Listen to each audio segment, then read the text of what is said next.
وہ ججز ان کی کہ اس عشائیے کی تقریب میں شرکت نہیں کریں گے، یہ ان کو پتہ چل گیا تھا، اور ہمیں بھی یہ ہمارے ذرائع بتا رہے ہیں کہ اگر سپریم کورٹ جو ہے وہ عشائیہ دیتا چیف جسٹس قاضی فائز عیسیٰ کے ریٹائرمنٹ پر، تو اس عشائیے میں بہت سارے جج جو جن کے حوالے سے جن کو اعتراضات تھا، جو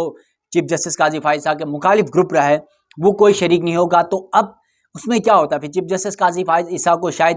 سبکی کا سامنا کرنا پڑتا۔ اس سبکی سے بچنے کے لیے یہ ایک بہانہ بنایا گیا کہ حکومت کے اخراجات ہو رہے ہیں، سپریم کورٹ کے اخراجات ہو رہے ہیں، تو ان اخراجات کو بچانے کے لیے چیف جسٹس نے معذرت کر لی۔ اگر چیف جسٹس نے واقعی اخراجات ہی بچانے تھے تو پھر سپریم کورٹ بار کا جو عشائیہ ہے وہ بھی بچا لیتے۔ وہ بھی تو سپریم کورٹ بار کا کسی کچھ وکلا کا کسی غریب کا ہوگا، وہ کیوں آپ نے جو ہے نا انکار نہیں کیا؟ کیونکہ پتہ ہے کہ جب سپریم کورٹ بار کا ہوگا تو وہ ججز بھی آئیں گے، کوئی سبکی بھی نہیں ہوگی، نہ بھی آئے تو کوئی مسئلہ نہیں ہے۔ لیکن جب سپریم کورٹ پاکستان کا ہوتا ہے تو اس میں تمام ججز کو ہر صورت آتے ہیں، تو وہاں پر اگر وہ ججز نہیں آئیں گے تو قاضی فائز صاحب کو سبکی کا سامنا، شرمندگی کا سامنا کرنا پڑے گا، اور جو جاتے جاتے جو ایک ملک کے اندر، جو ججز کے اندر، عدلیہ کے اندر، پبلک کے اندر جو ایک غصہ شدید نظر آ رہا تھا، وہ اور مزید کھل کر سامنے آئے گا۔ اب معاملہ یہ ہے کہ 25 اکتوبر کو تو چیف جسٹس قاضی فائز صاحب ریٹائر ہو رہے ہیں، اور اب تک دیکھیں آج کیا تاریخ ہے آپ کے سامنے ہے، پیچھے 10 یا 12 دن رہ گئے، ابھی تک حکومت کی بدنیتی دیکھیں، جسٹس منصور شاہ کا بطور چیف جسٹس نوٹیفیکیشن ابھی تک جاری نہیں کیا گیا۔ اب اس نوٹیفیکیشن کو جاری نہیں کرنے کا مقصد کیا ہے؟ میں آپ کو تھوڑا سا بتا دیتا ہوں کہ چیف جسٹس قاضی فائز صاحب جب چیف جسٹس بن رہے تھے تو 3 مہینے سے پہلے ان کا نوٹیفیکیشن جاری کر دیا گیا تھا، کیونکہ وہ بغض عمر عطا بندیال تھا اور محبت جو ہے نا وہ حب قاضی فائز عیسیٰ تھا،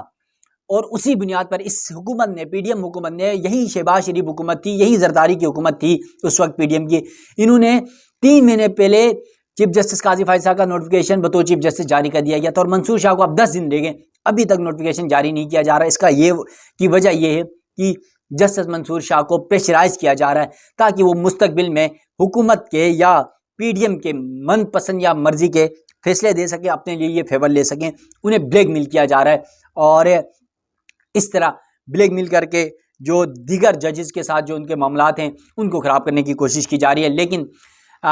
پہلے تو باتیں جو تھی کہ قاضی فائز صاحب کو ایکسٹینشن ملے گی، منصور شاہ آؤٹ، بلکہ کچھ دوست تو یہ بھی کہتے ہیں کہ اگر منصور شاہ کا نوٹیفیکیشن کریں گے تو یہ حکومت آئین شکن ہوگی، اگر آصف زرداری بطور صدر عہدے میں کا حلف لیں گے تو وہ بھی آئین شکن ہوں گے۔ تو اب یہ جو باتیں کرتے تھے میرے وی لاگ کے اندر طیب بلوچ صاحب یہ کہہ چکے ہیں، اور اگر ایسا ہو جاتا ہے، نوٹیفیکیشن منصور شاہ صاحب کا ہوتا ہے، آصف زرداری بطور صدر چیف جسٹس نہیں ہے جو منصور شاہ صاحب ہوں گے اس کا حلف لیتے ہیں، تو اس کا مطلب ہے بقول طیب بلوچ صاحب کہ حکومت بھی آئین شکن ہے اور آصف زرداری بھی آئین شکن ہے، اور ان پر آرٹیکل 6 لگنا چاہیے، مطلب کہ یہ بات ڈن ہے، اور پھر جو مقصود نشستوں کا فیصلہ اس کو بھی منوان تسلیم کرنا ہوگا، کیونکہ جو 8 ججز کا ہے۔ لیکن اب آپ کو بتا دوں، وہ ایک میں جملہ کہتا ہوں نا کہ ظالموں قاضی جا رہا ہے اور شاہ جی آ رہا ہے، تو یقین مانیے گا کل سے کچھ اور بھی چل رہا ہے کہ قاضی ختم شد۔ تو اب اس طرح کے الفاظ شروع ہو گئے ہیں، اور بہت سارے آپ کو یہ بتا دوں کہ بلکہ کچھ ذرائع یہ بتا رہے ہیں جس دن 25 اکتوبر ہوگی، خاص طور پر پاکستان تحریک انصاف سمیت بہت ساری عوام جو ہے وہ یوم تشکر منانے جا رہی ہے، چیف جسٹس قاضی فائز عیسیٰ سے جان چھٹی اس بات پر۔ لیکن ایک اور پلاننگ بھی بتائی جا رہی جو آئینی عدالت کا معاملہ ہے، کہیں ریٹائرمنٹ کے بعد بھی چیف جسٹس قاضی فائز عیسیٰ کو اس آئینی عدالت کے چیف جسٹس تو نہیں لگوایا جا رہا۔ لیکن آپ کو بتا دوں ایک دفعہ جسٹس منصور شاہ کا نوٹیفیکیشن ہو گیا تو اس کے بعد اتنا بھروسہ تو نہیں ہے، کیونکہ منصور شاہ بھی وہی قاضی فائز عیسیٰ کی لابی کا حصہ رہے ہیں ماضی میں، اور قاضی فائز عیسیٰ کی تمام تر جو جتنے بھی اقدامات ہیں اس کے پیچھے ماسٹر مائنڈ منصور شاہ صاحب تھے۔ تو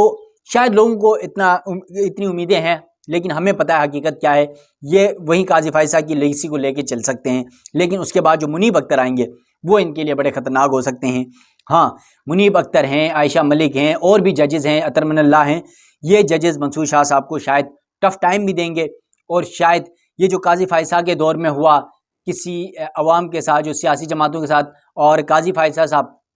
کی فیملی کے ساتھ ایک واقعہ ہوا، آپ کو پتہ ہے پوری دنیا سر پہ چڑھائی گئی، اور اس کو پورا جو ہے نا آسمان اور زمین ایک کر دی گئی کہ یہ غلط ہوا ہے، غلط ہوا ہے، لیکن یہ یاد نہیں آیا قاضی صاحب اور ان کے ان کہنے والوں کو کہ جب ایک سیاسی جماعت، میں نام نہیں لوں گا آپ خود سمجھ جائیں، ایک سیاسی جماعت کو انتخابات سے پہلے اور انتخابات کے بعد ان کے گھروں کو کس طرح یرغمال بنایا گیا، پولیس کے ذریعے کس طرح ان کے چادر اور چاردیواری پامال کی گئی، کس طرح ان کی خواتین کو اٹھا کر تھانوں میں ڈالا گیا۔ صرف قاضی صاحب کے سامنے، ان کی بیوی اور اہلیہ کے سامنے ایک بیکری کے اندر ایک واقعہ ہوا اور اس واقعے پہ پورا واویلا مچایا گیا کہ یہ فیملی کے ساتھ تھے، یہ تھے وہ تھے، لیکن جن کی فیملی، جن کی خواتین کی، جن کی بہنوں کو، جن کی بیٹیوں کو، جن کی ماؤں کو اٹھایا گیا وہ کسی کو نظر نہیں آتا۔ قاضی صاحب نے تو ویسے بھی پتہ نہیں، وہ کہتے ہیں نا قانون نے جو ہے نا وہ قانون اندھا ہوتا ہے،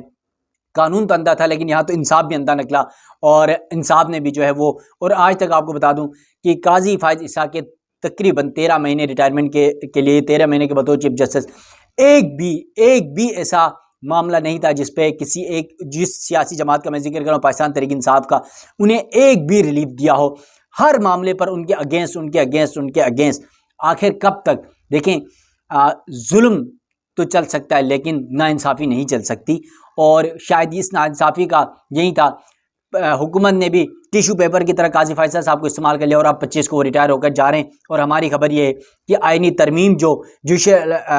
پیکج کے حوالے سے ہونے جا رہی ہے، سننے میں آ رہا ہے وہ بھی ناکام ہوتی ہوئی نظر آ رہی ہے۔ اگر وہ بھی ناکام ہوتی ہے تو پھر حکومت کا کیا ہوگا، پھر قاضی فائز عیسیٰ صاحب کا کیا ہوگا، اور ان کا کیا ہوگا جو ہواری بن کر ان پاکستان کی عدلیہ کو یرغمال بنانا چاہتے تھے۔ اگر آپ نے کوئی آئینی عدالت کا کوئی قیام کنسپٹ لانا تھا، سپریم کورٹ میں ججز کے تعداد بڑھانی تھی، زیر التوا مقدمات کو ختم کرنا تھا، تو اس کا ایک حل بھی یہ بھی تو تھا کہ آپ سپریم کورٹ میں ججز کی تعداد بڑھا دیتے، اسی ججز کے اندر کا ایک 5 رکنی 4 رکنی 7 رکنی ایک اسپیشل بینچ رکھتے، آپ 30 ججز کی تعداد کرتے، اس میں سے 5 ججز کو آپ آئینی مقدمات سننے کے لیے رکھ لیتے۔ یہ بھی طریقہ بن سکتا تھا سپریم کورٹ سے، لیکن آپ نے 2 سپریم کورٹس بنانے کا فارمولہ دیا، آپ نے 2 عدالتیں، یعنی یہ ایک سپریم کورٹ آف پاکستان کو ختم کرنے کا فارمولہ دیا، اور لگتا یوں ہے کہ جو فارمولہ دینے والے تھے وہ اسی فارمولے میں گرنے لگے ہیں۔ اور ہم نے ماضی میں دیکھا کہ جس طرح آپ کو یاد ہو کئی ایسے معاملات تھے جس پہ قانون سازیاں کی گئی اور بعد میں وہی قانون سازیاں انہی کے گلے میں پڑی ہے، تو آج بھی اسی طرح کی قانون سازیاں کی جا رہی ہیں جو بعد میں ان کے اپنے گلے پڑنے والی ہیں۔ تو مسلم لیگ نون اپنی آخری سانسیں لے رہی ہے،